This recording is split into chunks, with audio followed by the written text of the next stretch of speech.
os militantes com a paz do Senhor Jesus. Amém, amados? Eu quero primeiramente agradecer a Deus por estar aqui nessa noite, no 9º Congresso dos Militantes. É uma honra ser um dos preletores deste tão grandioso evento. Louvar a Deus pela vida do pastor Adão Santos. É um amigo nosso particular, homem de Deus, que Deus levantou sobre essa terra para fazer missões. Eu quero também louvar a Deus pela vida da minha digníssima esposa, irmã Leidiane, cantora, ali atrás. Coloca de pé aí, meu amor, por gentileza. Está aí. Também a cantora Suziane, que nos acompanha nessa noite. Louvar a Deus pela vida da minha família, que estão me assistindo nesse momento, na cidade de Ourilândia. Meus amigos, aqueles que ficaram e aqueles que estão aqui nessa noite, para juntos adorarmos e bendizermos o nome de Jesus. Abra sua Bíblia, por favor. Quem trouxe um exemplar da Bíblia Sagrada, abra, por favor, 2 Coríntios, capítulo de número 10. Eu gostaria que o nosso tecladista nos ajudasse aí. 2 Coríntios, capítulo de número 10. Eu tenho uma palavra de Deus para a sua vida. Amém, amados? Quantos encontraram o texto? Amém? Vamos ler. E eu mesmo, Paulo, vos rogo, pela mansidão e benignidade de Cristo, eu que na verdade, quando presente entre vós, sou humilde, mas quando ausente, ousado para convosco. Sim, eu vos rogo, que não tenha de ser ousado quando presente, servindo-me daquela firmeza com que penso devo tratar alguns que nos julgam como se andássemos em disposições de mundano proceder.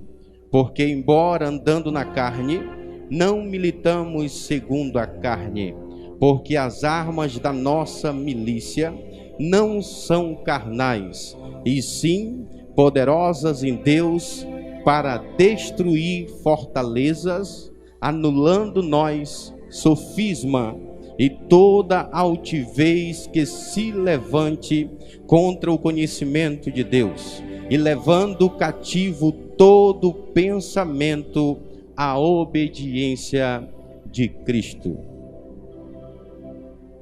Podeis se assentar adorando e bendizendo o nome de Jesus. O texto ora lido é um texto que fala tremendamente aos nossos corações. Mas para que possamos assimilar algo desta palavra, se faz necessário explicar o autor desse texto. É necessário explicar um pouco da trajetória do homem que escrevera esta carta. A história bíblica vai nos afirmar, a história bíblica vai nos revelar que um homem chamado Saulo, de uma família de Tarso, da região da Cilícia, Tarso nasce ali, e a Bíblia vai nos dizer que ainda criança, ele é colocado aos pés do maior rabino da época, chamado Gamaliel. Naquela época era comum as crianças, os pais que tinham posses, deixar os seus filhos aos pés dos rabinos da época, para que pudessem aprender acerca da filosofia, para que pudessem aprender acerca da retórica, para que pudessem aprender acerca da lei. E a história bíblica vai nos afirmar que Saulo é colocado aos pés do maior rabino da época, Gamaliel. Gamaliel foi um homem tão aplicado na lei, que ele foi o primeiro a ser chamado de Rabã, um título acima do título de rabino.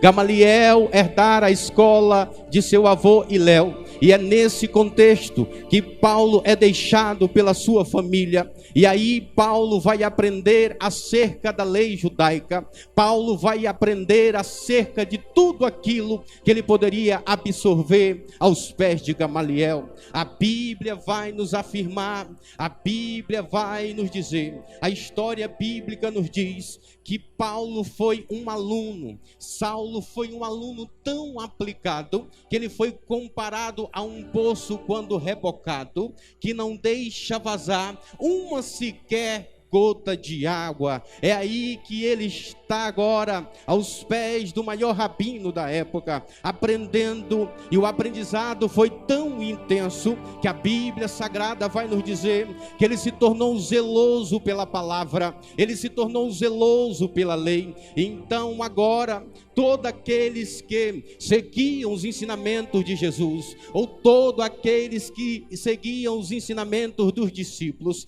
Saulo achavam que estavam andando em contrariedade com aquilo que ele havia aprendido aos pés de Gamaliel. Então ele começou a perseguir, então ele começou a apedrejar, então ele começou a maltratar aqueles que serviam a Jesus e aqueles que andavam em conformidade com a palavra ensinada pelos discípulos. Vejam bem, a Bíblia vai nos dizer que em certa ocasião, Lucas faz questão de registrar, em Atos dos Apóstolos, no capítulo de número 9, Lucas registra e diz a história bíblica que Saulo pede cartas ao sumo sacerdote para ir a Damasco, para que pudesse prender aqueles que estavam andando em conformidade com os ensinamentos de Jesus. A história bíblica nos afirma que quando ele vai se aproximando de Damasco, ele vê uma grande luz. Não era uma luz qualquer, não era uma luz como essa que ilumina esse ginásio,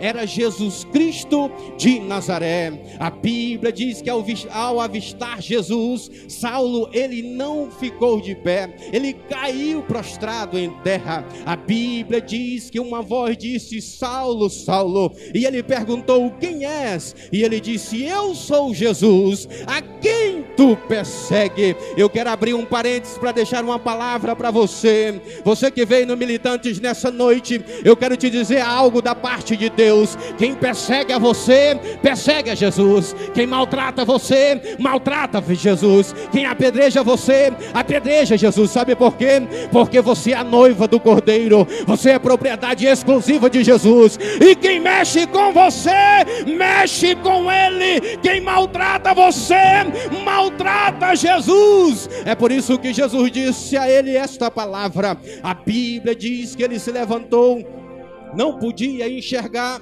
foi conduzido até a casa de um moço chamado Judas. Nesse íntere, Jesus aparece em visão a um homem chamado Ananias e disse: Ananias, eu quero que tu vás a uma casa, a uma rua chamada direita. Lá tu vai encontrar um moço chamado Saulo. Tu vai colocar a mão sobre ele e vai orar sobre ele. Ananias disse: eu não, Senhor, eu conheço ele, eu conheço a história dele. Ele persegue os cristãos, ele persegue aqueles que servem a Jesus, ele persegue aqueles que andam em conformidade da palavra de Deus. E Deus, a palavra de Deus diz que Jesus disse a ele: não, Ananias, ele está diferente, agora ele é uma outra pessoa. Eu mudei a história dele, eu mudei o nome dele, agora ele é para mim um vaso escolhido que eu vou usar. Ele perseguia, vai ser perseguido. Ele apedrejava, vai ser apedrejado. Ele prendia, vai ser preso. Ele é um vaso, ele é um vaso, ele é um vaso escolhido. Eu quero usar ele nas minhas mãos, Ananias. A Bíblia Sagrada diz que Ananias, então, meu amigo pastor Romerito, foi até a casa que o Senhor havia falado. Quando chegou lá, colocou a mão sobre Saulo. A Bíblia diz que as escamas caíram dos olhos e ele foi cheio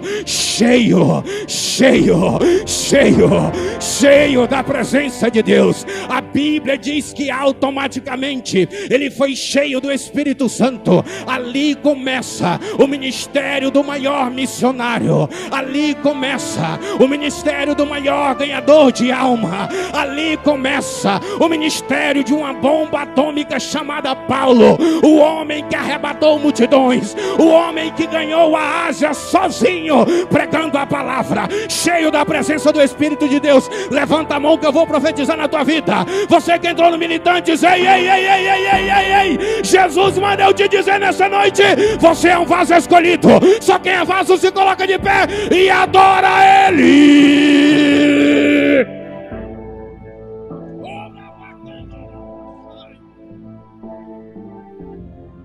Aleluia.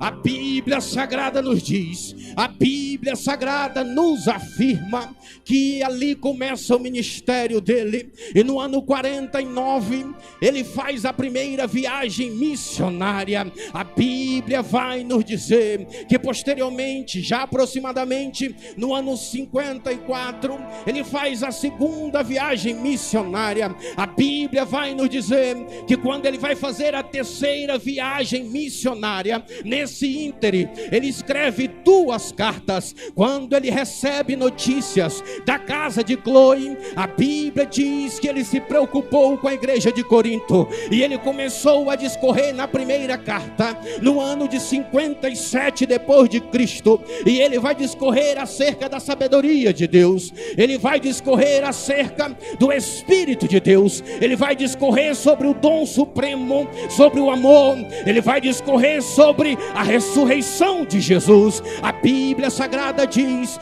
que um ano depois ele estava na Macedônia, ele decide escrever a segunda carta, e no texto em que nós lemos, no capítulo de número 10, Paulo ele escreve algo tremendo. Naquela época era comum os historiadores, ou os escritores, ou os apóstolos, eles ditarem para os escribas escreverem, mas a Bíblia diz que a segunda carta Paulo faz questão de escrever. Simplesmente eles assinavam para testar a veracidade do texto, mas no texto em que eu li, no capítulo de número 10, ele mesmo fez questão de escrever, e ele começa dizendo: eu mesmo, Paulo, vos rogo, eu mesmo, Paulo, decidi escrever esta carta. Eu mesmo, Paulo, não vou usar escriba, eu quero escrever para que vocês entendam que haja veracidade nesse texto. E Paulo começa a carta, e eu fiquei me perguntando,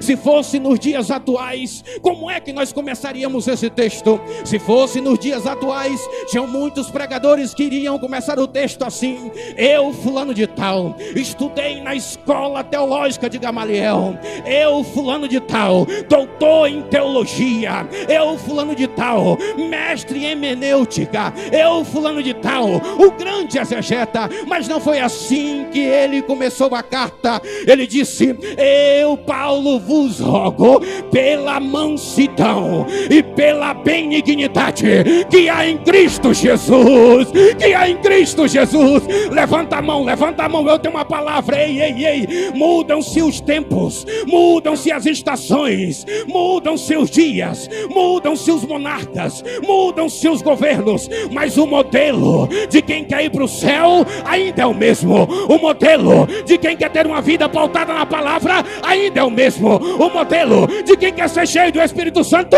ainda é o mesmo. O modelo de quem quer ter uma vida em santidade ainda é o mesmo. O modelo não mudou. O modelo não mudou. O modelo não mudou. Quem é o modelo? Jesus Cristo de Nazaré. Se ele é o modelo, então se coloca de pé e adora o modelo por 30 segundos, e depois eu continuo pregando. Adora. Jesus é o modelo. Jesus é o modelo. Paulo está dizendo: ei, o meu modelo é Jesus. Ei, segura. O trem agora vai esquentar. Jesus está dizendo para mim: ei, se Jesus é um modelo, por que é que você mente para conseguir agenda? Se Jesus é um modelo, por que é que que você puxa tapete? Se Jesus é o modelo, por que é que você fala mal do pastor? Se Jesus é o modelo, por que é que você quer puxar o tapete do pregador? Ei, ei, ei, ei, ei. Só quem crê que Jesus é o modelo, recebe, recebe, recebe, recebe. Arabacandorabachai, Arabacandorabachai, Arabacandorabachai. Quem acredita que Jesus é o modelo da igreja, levanta a mão e adora!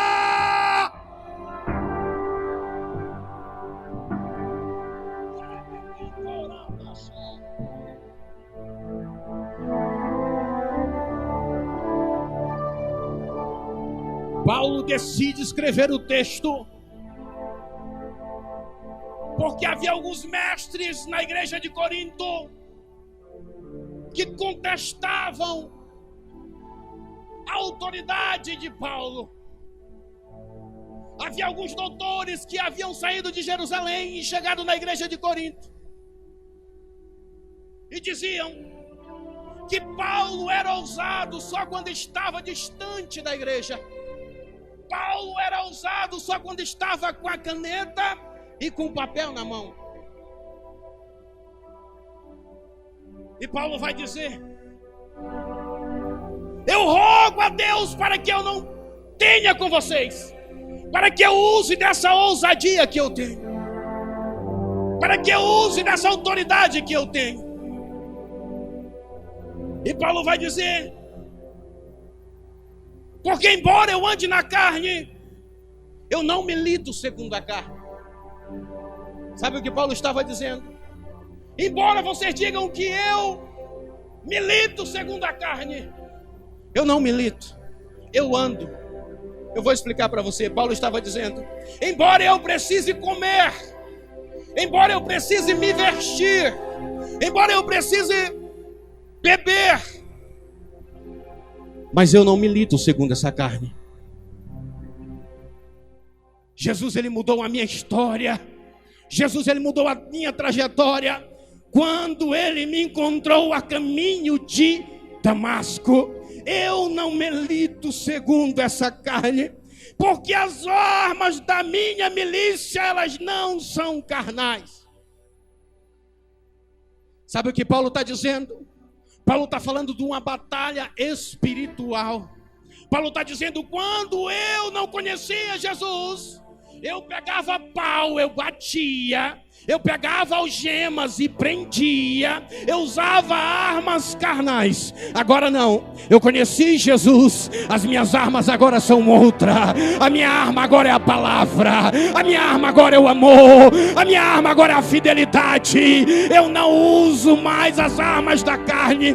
Tem muito crente que ainda usa as armas da carne. Por quê, pastor? Tem muito crente que não pode ver uma notícia no Facebook, que não pode ver uma notícia no YouTube sobre um pastor ou sobre uma igreja, que ele é o primeiro a compartilhar, que ele é o primeiro a deturpar, que ele é o primeiro a passar a informação errada. E deixa eu dizer uma coisa para você: enquanto os mestres de Corinto, eles falavam da ousadia de Paulo, os lenços curavam. Enquanto os mestres de Corinto, eles falavam da ousadia de Paulo, Eutico ressuscitava. Enquanto os mestres de Corinto, eles falavam do poder de Paulo, os lenços curavam. Ei, eu tenho uma palavra, levanta a mão que eu tenho uma palavra para a tua vida.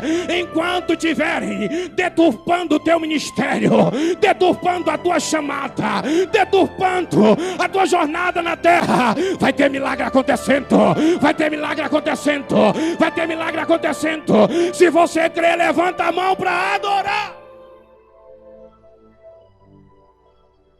Pastor Adão, enquanto tiverem fazendo reuniões para impedir o militante de avançar, vai avançar, vai avançar, vai avançar, vai avançar. A obra não é sua, a obra não é sua, a obra não é sua, a obra é de Deus. E onde Deus está, avança, avança, avança, avança, avança, avança, avança, avança. Enquanto estão falando mal, tem pessoas sendo libertas, enquanto estão falando mal, tem cura, tem batismo, tem restauração.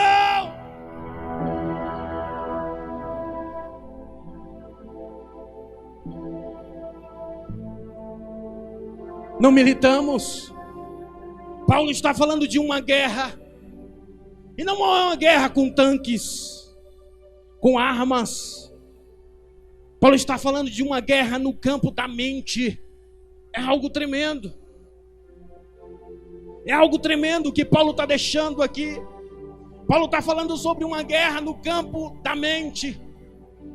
Paulo está dizendo: se Cristo é o modelo, você tem que ser humilde. Se Cristo é o modelo, você tem que ser amoroso. Se Cristo é o modelo, você não pode dizer: eu sou crente, mas meu braço não é, a minha língua não é. Se Cristo é o modelo, você tem que ser crente por inteiro, por inteiro, por inteiro, por inteiro, por inteiro, por inteiro.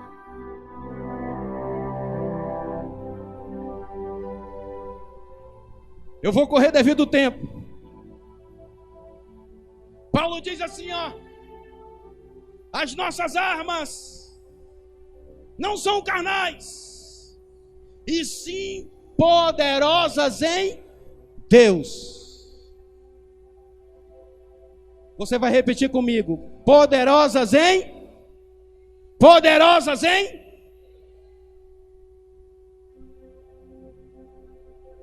Quem escolhe a arma não é você, é Deus. É Ele que te dá a arma, é Ele que é o general. Paulo está dizendo: a minha arma, ela não é carnal, ela é poderosa em Deus. E Paulo continua dizendo: para destruir fortalezas. O que são fortalezas?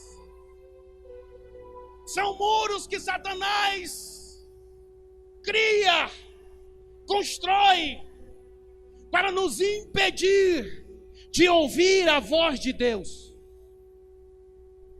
São muros que Satanás constrói para impedir a obra de avançar. Por que tem muitas pessoas que chegam num congresso como esse e não conseguem sentir Deus? E não conseguem ver Deus? Porque existem fortalezas impedindo. Fortalezas, pecados não confessados, fortalezas. O material que serve para criar fortaleza é fofoca. O material que serve para criar fortaleza é deturpação. É quando você fala mal do pregador. É quando você diz que não gostou do cantor. Você não tem que gostar. Ele não prega para você. Ele não é usado por você. A arma quem dá não é você. A arma quem dá é Deus. Quem usa é Deus. Quem faz é Deus. Quem opera é Deus. Quem levanta é Deus. Quem capacita é Deus. É Ele que dá a arma. É Ele que dá a arma. É Ele que dá a arma. É Ele que dá a arma.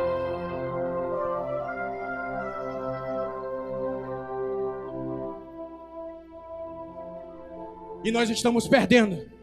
O que é isso, pastor? O senhor vem para os militantes pregar e dizer que nós estamos perdendo. Estamos. Eu provo. O diabo cria fortalezas. E tem muitas pessoas na prostituição, no alcoolismo, nas drogas. E dentro da igreja tem muita gente disputando quem é o melhor, quem prega mais, quem canta mais, quem profetiza mais, quem é usado mais? Qual a igreja maior?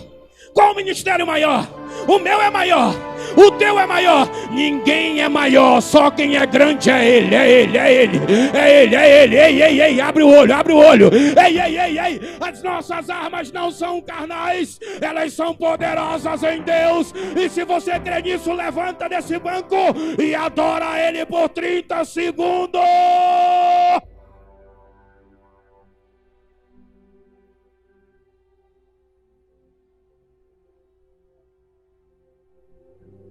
Pregador puxando tapete de um outro, O primeiro sermão que eu fui pregar foi o pastor Adão que esboçou para mim praticamente. Por que eu estou testemunhando hoje aqui?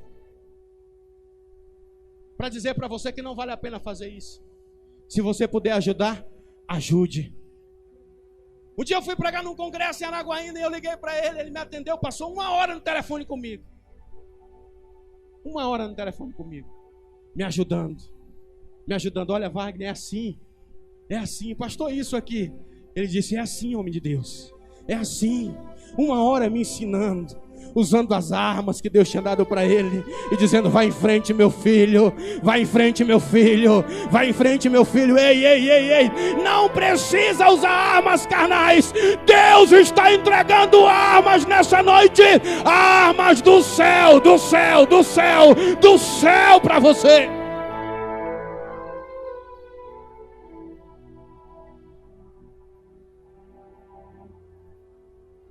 Paulo está dizendo, para destruir fortalezas. O diabo constrói fortalezas para nos impedir de falarmos com Deus. E Paulo está dizendo, para anular os sofismas. O que é um sofisma? É todo pensamento contrário à vontade soberana de Deus. Sofisma é aquilo que parece ser verdade, mas não é verdade. Eles diziam que Paulo não tinha ousadia. Eles diziam que Paulo só era ousado quando estava longe. E Paulo está dizendo, não, as minhas armas agora são outras, para destruir fortalezas e anular sofisma. Eu não prendo mais, eu não maltrato mais. As armas que eu uso agora é para dar liberdade, é para destruir. Eu estou calçado com a sandália da preparação do evangelho. O meu capacete é o da salvação. O meu escudo é o escudo da fé. E eu carrego comigo uma espada. A palavra. E o que essa palavra faz? Ela destrói fortaleza. Ela anula sofisma. A palavra. O salmista escreveu no Salmo 119, versículo 105: lâmpada para os meus pés é a tua palavra e luz para o meu caminho. Ela destrói fortaleza e anula sofisma.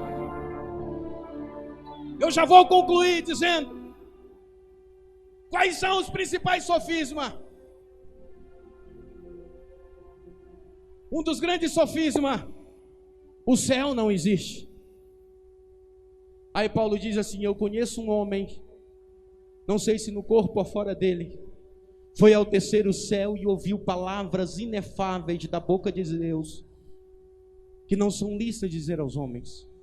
O salmista escreve no Salmo 19: os céus manifestam a glória de Deus, e o firmamento anunciam as obras de Deus. A palavra destrói sofisma. Um outro grande sofisma: o diabo não existe. Aí Paulo escreve em 2 Coríntios no capítulo 11, versículo de número 14: e não é de admirar que o próprio Satanás se transforma em anjo de luz. Um outro sofisma que as pessoas estão falando por aí, muitas pessoas estão sendo induzidas pelos sofismas. Aí Paulo vai dizer: olha, vocês não precisam andar na carne.